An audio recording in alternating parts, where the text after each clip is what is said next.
Theme 10: Colonialism and the Countryside, Exploring Official Archives. Rajmahal Hills, where the Pahadias and the Santhals lived. First, Bengal and the Zamindars. 1A, an auction in Vardhaman. Mahals were Mahals, also known as estates. Mahals estates. Estates also known as Mahals. Next point, the permanent settlement had come into operation in 1793. East India Company had fixed the revenue that each zamindar had to pay. The estates of those who failed to pay were to be auctioned to recover the revenue. Over 95% of the sale of the auction was fictitious. N- uh, Next arrow. Raja was a term that was often used to designate powerful zamindars. Next arrow image. Corinthian columns of the Bardhaman Raja's city palace. Corinthian columns. 1B. The problem of unpaid revenue. Over 75% of the zamindars changed hands after the permanent settlement. Officials felt that the agriculture, trade, and the revenue resources of the state could all be developed by encouraging investment in agriculture. This could be done by securing rights of property and permanently fixing the rates of the revenue demand. The process, official hoped, would had to the would lead to the emergence of a class of human farmers and rich landowners who would have the capital and enterprise to improve agriculture. Nurtured by the British, this class would also be loyal to the company. The permanent settlement was made with the Rajas and the Talukdars of the Bengal. They were now classified as Zamindars and had to pay the revenue demand that was fixed in the perpetuity. Next point. The terms of this definition. The Zamindar was not a landowner in the region, in the village, but a revenue collector of the state. In company calculations, the villages within one zamindari formed one revenue estate. The company fixed the total demand over the entire estate whose revenue the zamindar contracted to pay. The zamindar collected rent from the different villages, paid the revenue to the company, and retained the difference as his income. He was expected to pay the company regularly, failing which his estate could be auctioned. Next arrow image of the Charles Cornwallis. Charles Cornwallis was the commander of the British forces during the American War of Independence and the Governor General of Bengal when the permanent settlement was introduced there in the 1793. Next arrow. Talukdar literally means one who holds a taluk or a connection. Taluk come to refer Taluk came to refer to a territorial unit. The next came the 1C. Why zamindars defaulted on payments? In the early decades after the permanent settlement, however, zamindars regularly failed to pay the revenue demand and unpaid balances accumulated. The reason for this failure were various. First, the initial demands were very high. Company argued that the burden on zamindar would gradually decline as agricultural production expanded and prices rose. Second, this high demand was imposed in the 1790s, a time when the prices of the agricultural produce was depressed, making it difficult for the ryots to pay their dues to the zamindars. Next arrow, ryot is the way the term rayat used to designate peasant was spelled in the British records. Ryot is the way the term rayat was used to designate peasants was spelled in the British records. Ryots in Bengal did not always cultivate the land directly, but leased it out to under ryots. Third point, according to sunset law, if payment did not come in by the sunset of the specified date, the zamindari was liable to be auctioned. Fourth point, the permanent settlement initially limited the power of the zamindar to collect rent from the ryot and manage his zamindari. Next arrow, the zamindars troops were disbanded, customs duties abolished, and their kacheris, that is courts, brought under the supervision of a collector appointed by the company. Over time, the collectorate emerged as an alternative center of the authority. Next point. In one case, when the Raja failed to pay the revenue, a company official was speedily dispatched to his zamindari with, with explicit instructions to take charge of the district and to use the most effectual means to destroy all the influence and the authority of the Raja and his officers. Next point. At the time of the rent collection, an officer of the zamindar, usually the amla, came around to the village. Rich ryots and village headmen, that is Jotedar and Mandals, were only too happy to see the Zamindar in trouble. A Zamindar could prosecute defaulters, but the judicial process was long drawn. 1D. The rise of the Jotedars. In Francis Buchanan's survey of the Dinajpur district in northern Bengal, we have a vivid description of this class of rich peasants known as the Jotedars. By early 19th century AD, Jotedars had acquired vast areas of land, sometimes as much as several thousand acres. They controlled local trade as well as money lending, exercising immense power over the poor cultivators of the region.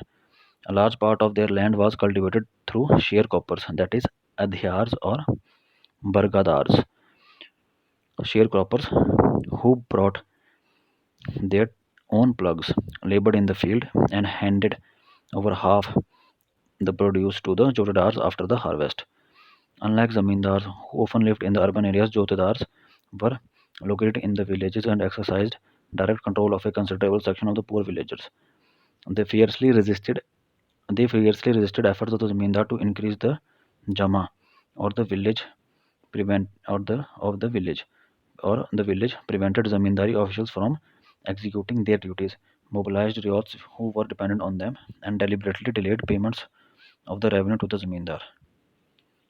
The synonyms of the jotedar are hauladar, hauladar, gantidars, and mandals.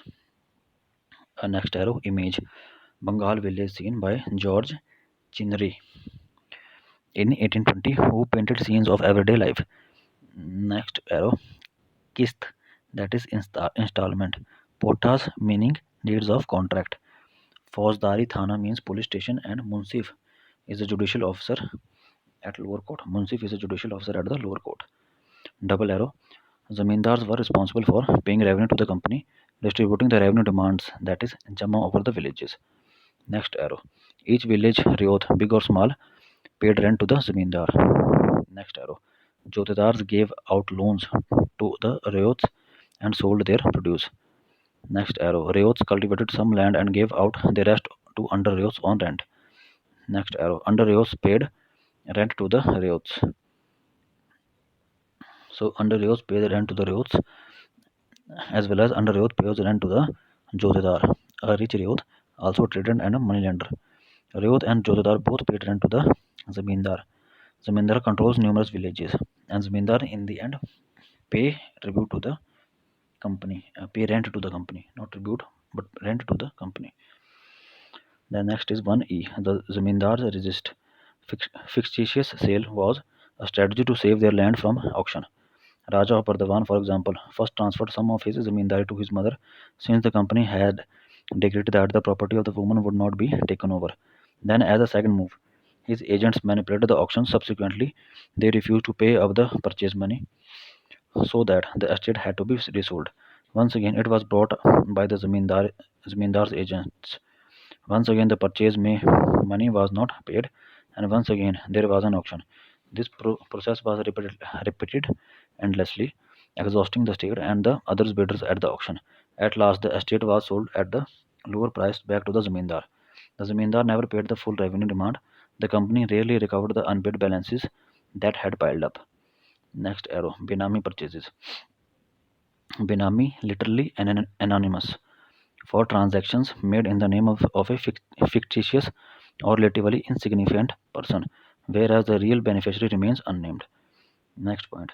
When people from outside the zamindari bought an estate at an auction, they could not always take possession.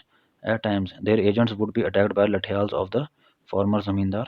Sometimes even the ryots resisted the entry of the outsiders. They felt bound to their own zamindar through the sense of loyalty and perceived him as a figure of authority and themselves as his proja, that is, subjects. The sale of zamindari distributed their sense of identity, their pride. The zamindars therefore were not easily displaced. Next arrow, Lathial. Lathial was one who wields a lathi or stick, functioned as a strongman of the zamindar. Next arrow image.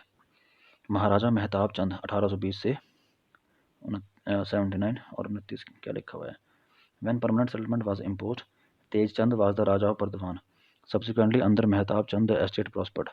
Mehtab Chand helped the British during the Santhal Rebellion and the 1857 revolt. So 1820, certainly 1820 to 79, Maharaja Mehtab Chand. Next point. By the beginning of the 19th century AD, the depressions in the prices was over. Rules of revenue payment were also made somewhat flexible. As a result, Zamindar's power of the villages was strengthened.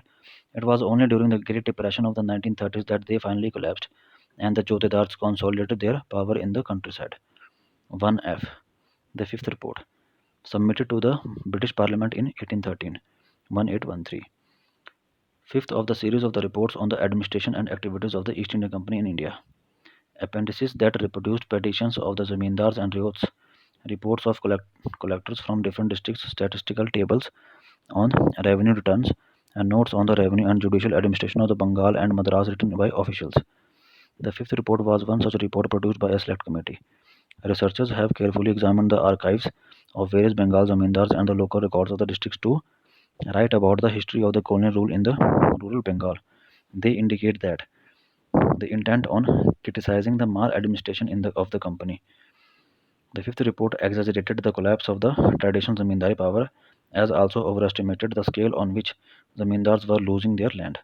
As we have seen, even when zamindaris were auctioned, zamindars were not always displaced. Second point, the hoe and the plough. So the next arrow. Francis Buchanan was a physician who came to India and served in the Bengal Medical Service. He was a surgeon to the Governor General of India, Lord Wellesley. He organized Calcutta Alipore Zoo. He was also in charge of the botanical gardens, 2A in the hills of Rajmahal. Wherever Buchanan went, people were hostile, apprehensive of officials, and unwilling to tackle to them, unwilling to talk to them. His journal was written as a diary of places he visited. It tells us about a moment in time, but not about the longer history of the people and places. In later, in late 18th century AD revenue records, these hill folks were known as Pahadiyas, lived around Rajmahal hills, subsisting on forest produce and practicing shifting cultivation. They cleared patches. On these patches, encircled by the potash from the ash, the Pahadiyas grew a variety of pulses and millets for consumption. They scratched the ground lightly with hoes, cultivated the cleared land for a few years, then left it fallow so that it could recover its fertility and move to a new area. From the forest, they collected mahua, a flower for food, and silk cocoons and resins for sale, and wood for charcoal production. The undergrowth that spread like a mat below the trees and the patches of grass that covered the lands left fallow provided pasture for cattle. The life of the Pahadiyas as hunters, shifting cultivators, food gatherers, charcoal producers, silkworm rearers was thus intimately connected to the forest. They lived in hutments within the tamarind grove and rested in the shade of mango trees. They considered the entire region as their land. Next arrow image. A view of a village. A view of a hill village in Rajmahal. A view of a hill village in Rajmahal, painted by William Hodges. 1782. William Hodges. William Hodges accompanied Captain Cook on his second voyage to the Pacific, 1772, and then came to India. In 1781, he became a friend of the Augustus Cleveland, the collector of the Bhagalpur. Both went to the jungle mahals in 1782, and William Hodges painted a set of aqua tints, AQUATINTS. Artists in search of the picturesque were inspired by the ideals of Romanticism, a tradition of thought a tradition of thought that celebrated nature and admired its magnificence and power. Romantics felt that to commune with nature, the artist had to represent nature as an ideal, uncorrupted by modern civilization, discover unknown landscapes, and appreciate the sublime play of light and shade. Next arrow. Aquatint is a picture produced by cutting into a copper sheet with acid and then printing it. Next point. With their base in the hills, the Pahadiyas regularly raided the plains where settled agriculturists lived. The zamindars on the plains had to often purchase peace by paying a regular tribute to the hill chiefs.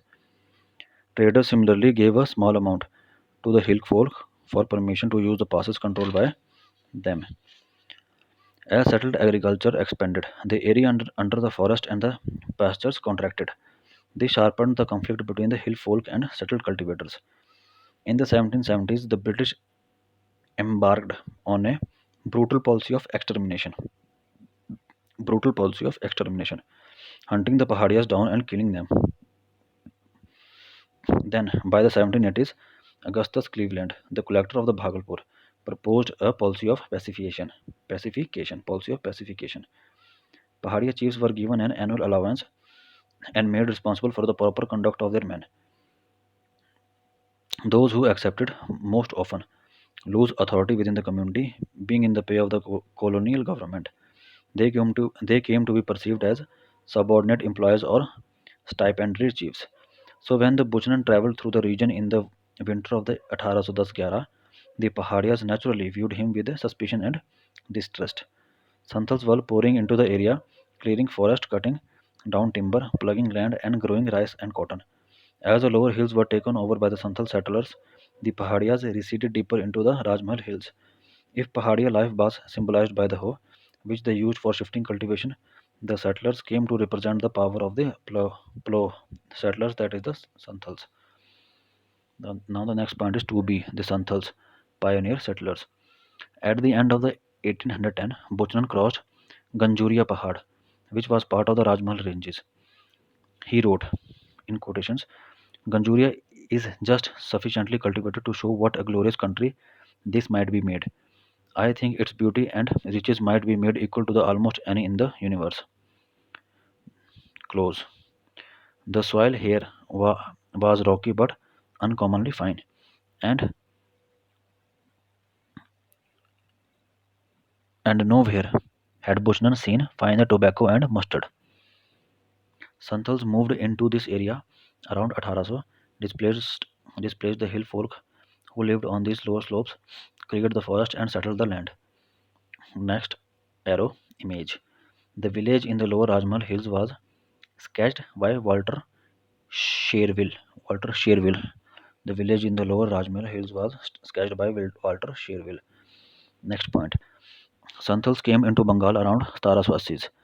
Zamindars hired them to reclaim land and expand cultivation, and British officials invited them to settle in the jungle mahals. The Pahadias refused to cut forest, resisted touching the plough, and continued to be turbulent. The Santals, by contrast, appear to be idle settlers, clearing forest and plugging the land with vigor.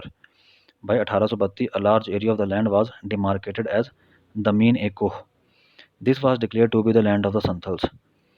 The land granted to the Santals stipulated that at least one-tenth of the area was to be cleared and cultivated within the first 10 years. The territory was surveyed and mapped, enclosed with boundary pillars. It, that is the main echo, was separated from both the world of the settled agriculturists of the plains and the Pahadias of the hills. After the demarcation of the Daman-e-Ko, Santhal settlement expanded rapidly. From 40 Santhal villages in the areas in the 1830s, as many as 1473 villages had come up by 1850. Santhal myths and songs of the 19th century AD referred very frequently to a long history of the travel. They represent the Santhal past as one of the continuous mobility, a tireless search for a place to settle. Here in the Dominico, their journey seemed to have come to an end. When the most fertile soils became inaccessible to them, being part of the Damin, the Pahadias could not effectively sustain their mode of cultivation. The Santhals, by contrast, gave up their earlier life of mobility and settled down, cultivating a range of commercial crops for the market and dealing with the traders and moneylenders. Soon Santhals found that the land was slipping from their hands. The state was levying heavy taxes on the land that the Santhals had cleared. Moneylenders, that is Dikus, were charging them high rates of interest and taking over the land when debts remained unpaid. And zamindars were arresting control over the Zameen area. It was after the Santhal revolt 1855 that the Santhal Pargana was created, carving out 55 square miles from the district of the Bhagalpur and Birbhum. The colonial state hoped that by creating a new territory for the Santhals and imposing some special laws within it, the Santhals could be conciliated. Next arrow, Sidhu Manji, the leader of the Santhal rebellion. Sidhu Manji. Sidhu bhi hai agar Manji bhi hai. Sidhu Manji, leader of Santhal rebellion. Then comes the next point, 2C, The accounts of Buchanan. Everywhere Buchanan went, he obsessively observed the stones and the layers of the soil. Buchanan searched for minerals and stones that were commercially valuable. He recorded all signs of iron ore and mica, granite and saltpeter. Buchanan carefully observed local practices of salt making and iron ore mining. When Buchanan wrote about a landscape, he most often described not just what he saw, what the landscape was like, but also how it could be transformed and made more productive, what crops could be cultivated, which trees cut down, and which ones grown. His assessment of what was his assessment of what was necessary was shaped by the commercial concerns of the company and modern Western notions of what constitutes progress. Buchanan was critical of the lifestyles of the forest dwellers and felt that forest had to be turned into agricultural lands. Next arrow. Buchanan on Santhals. They are very clever in clearing new lands, but live meanly. Their huts have no fence, and the walls are made of the small sticks placed upright, close together and plastered within the clay. They are small and slovenly, and too flat roofed, and with very little arch. Next arrow. The rocks near the Kaduya, Kaduya, Kaduya. Rocks without any strata. It is a small grained granite with a reddish feldspar with quartz and black mica.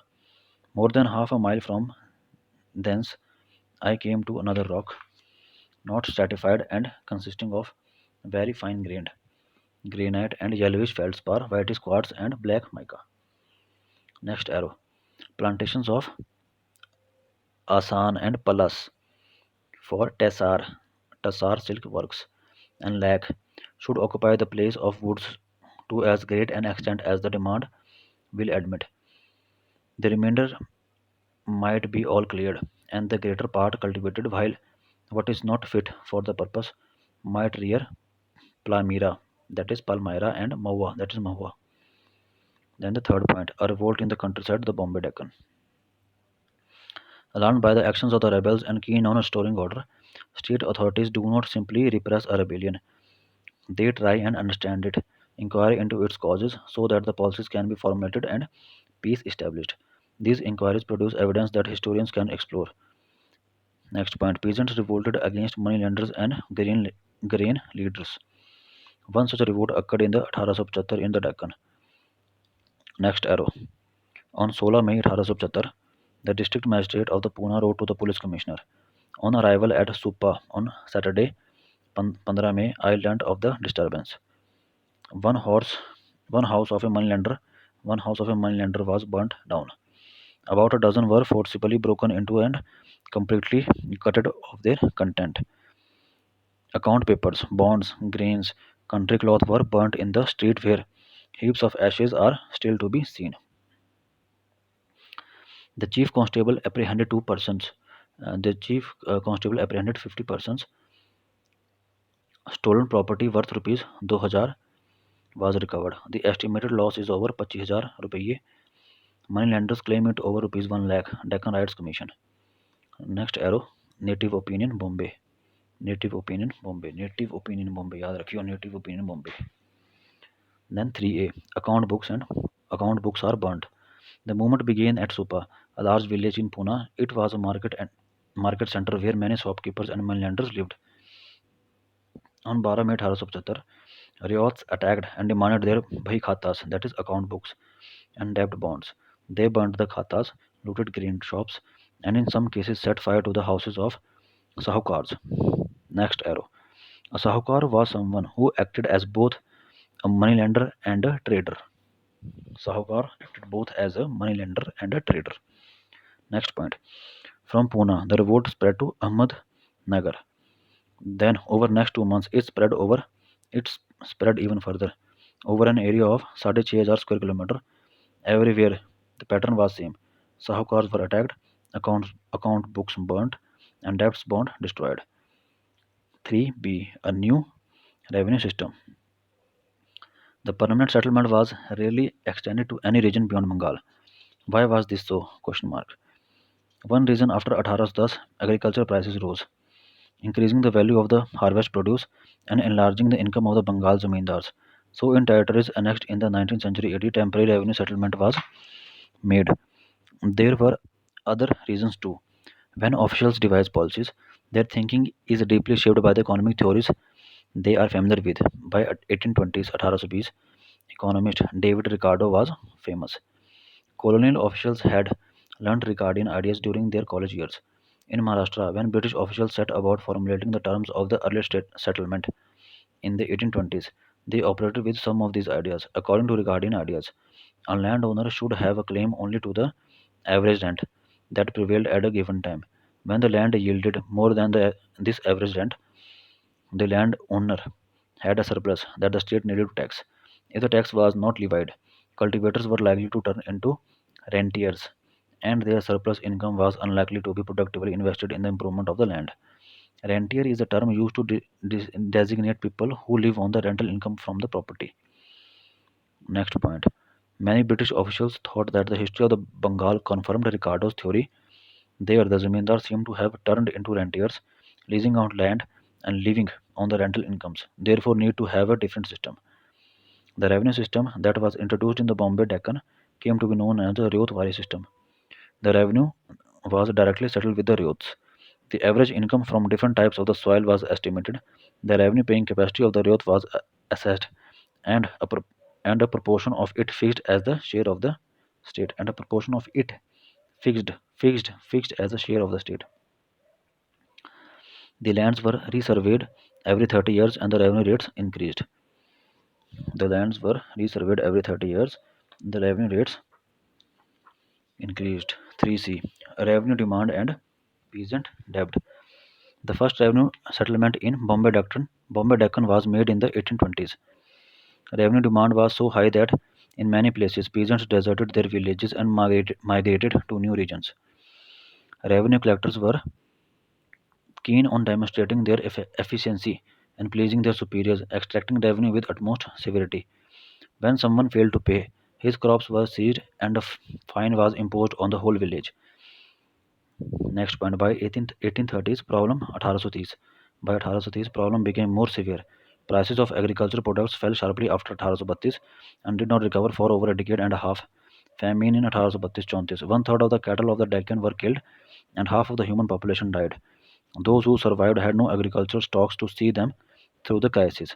Unpaid balances of the revenue mounted. Inevitably, cultivator had to borrow. Revenue could rarely be paid without a loan from moneylender.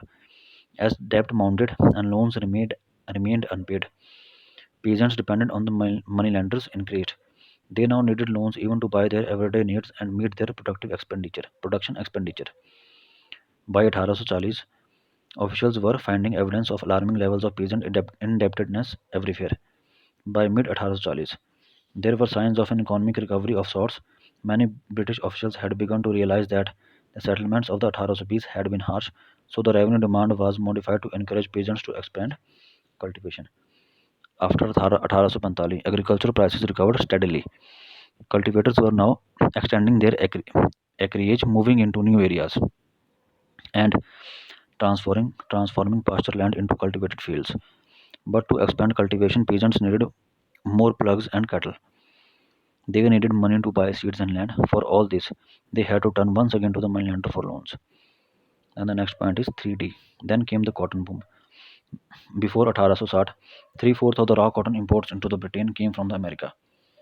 In 1870, the Cotton Supply Association was founded in Britain, and in 1859, the Manchester Cotton Company was formed. Their objective was to encourage cotton production in every part of the world suited for its growth. India was seen as a country that could supply cotton to the Lancashire if the American supply dried up. American Civil War broke out in 1861. Raw cotton imports from the America fell to less than 3% of normal, from over 2,000 bales of 4,400 pounds each in 1861 to 55,000 bells इन 1862. मतलब कि 20 lakh bell से यूं 10,100,000 10,000 lakh 10 lakh 20 lakh bell से 55,000 bells. So the export merchants gave advances to urban sahukars. who in turn extended credit to those rural moneylenders who promised to secure the produce. When there is a boom in the market, credit flows easily for those who give out loans, feel secure about recovering their money. The ryots in the Deccan villages suddenly found access to seemingly limitless credit. They were being given rupees 100 as advance for every acre they planted with cotton. Sahukars were more than willing to extend long-term loans. Next arrow image. The fleet of boats carrying cotton bales down the Ganges from Mirzapur. Before the railway age, the town of the Mirzapur was a collection center for cotton from the Deccan. Next point. Between 1860 and 64, cotton acreage doubled. By 1862, by 1862, over 90% of the cotton imports into Britain were coming from India. 3e. Credit dries up. As the Civil War ended, cotton production in the America revived and the Indian cotton exports to the Britain steadily declined. While credit dried up, the revenue demand increased. And now in new revenue settlement, the demand was increased dramatically from 50 to 100%. How could the riots pay this inflated demand at a time when prices were falling and cotton fields disappearing? Yet again, they had to return to the moneylender. But the moneylender now refused loans. He no longer had confidence in the riots' capacity to repay. 3f. The experience of injustice. The refusal of the moneylenders to extend loans enraged the riots. What infuriated them was not simply that they had got deeper and deeper into the debt, or that they were utterly dependent on the moneylenders for survival, but that moneylenders were being insensitive to their plight. The moneylenders were violating the customary norms of the countryside. One general norm was that the interest charge could not be more than that the principal. This was meant to limit the moneylenders' exactions and defined what could be counted as fair interest. Under colonial rule, this norm broke down. In one of the many cases investigated by the Deccan Rights Commission, the moneylenders had charged over rupees 2000 as interest on a loan of rupees 100. Next arrow.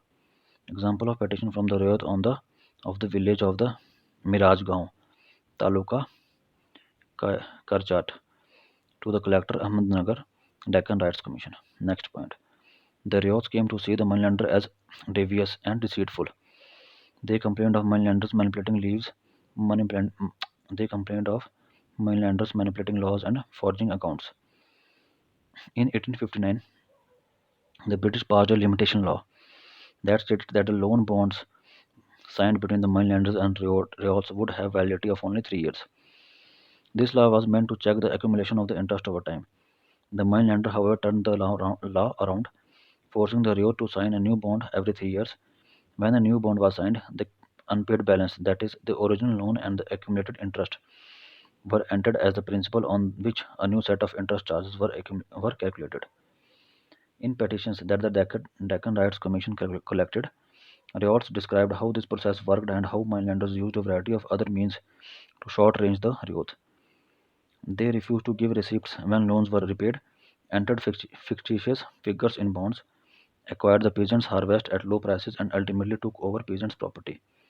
Deeds and bonds appeared as a symbol of a new oppressive system. Unless the deed or contract was legally enforceable, it had no value. Fourth point. The Deccan Rights Commission. The commission produced a report that was presented to the British Parliament in 1878. This report, referred to as the Deccan Rights Commission report, Deccan Rights Report, provides historians with a range of sources for the study of the riot. These represent their viewpoint. The Deccan Rights Commission, for instance, was specifically asked to judge whether the level of the government revenue demand was the cause of the revolt. And after presenting all the evidence, the commission reported that the government demand was not the cause of the peasant anger. It was the moneylenders who were to blame. This argument is found very frequently in colonial records. This shows that there was a persistent reluctance on the part of the colonial government to admit that popular discontent was ever on account on government action. Official reports thus are invaluable sources of reconstruction of history, but they have to be always read with care and juxtaposed with evidence culled from newspapers, unofficial accounts, legal records, and, where possible, oral resources. Next arrow is of the image. A rural scene painted by the William Princep 1820. A rural scene painted by the William Princep in 1820. So the timeline. 1765 English East India Company acquires Diwani Bengal. 1773 Regulating Act of the British Parliament to regulate the activities of East India Company. 1793 Permanent settlement in Bengal. 1800 Santals begin to come to the Rajmahal Hills and settle there. 1818 First revenue settlement in the Bombay Deccan. 1820 agriculture prices begin to fall. 1840 and 45 and 1840 and 50 A slow process of agrarian expansion in Bombay Deccan. 1855 Santhal rebellion. 1861 cotton boom begins. 1875 riots in the Deccan village. Riots in Deccan villages rebel.